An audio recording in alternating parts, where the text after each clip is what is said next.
You know, the number one call that our office receives is for a dental cleaning. And so in response to that, we have expanded our hygiene department.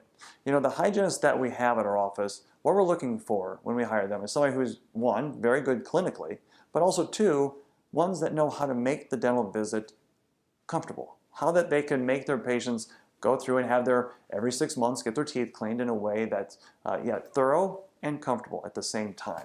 I was say our hygienists, they really care. They care about the health of their patient. They care about doing a good job, and they care about making the visit as pleasant as possible.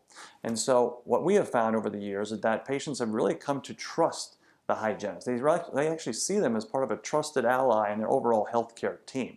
You know, one other benefit that our hygienists have for our patients is that they know dentistry inside and out. So they're able to explain things to patients, dental procedures or dental conditions, in a way that patients just really understand.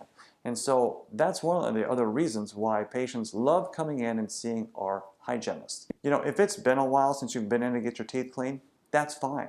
There's no guilt, there's no shame. We're just happy that you gave us a call and that you're ready to finally take that step to move forward and getting your teeth cleaned and getting back into dental health. And I think a very good first spot for our patients coming into the practice is to get their teeth cleaned. So give us a call. This sounds like the type of office that you're interested in seeing, because I know that we'd be interested in seeing you. So we look forward to seeing you real soon. Take care.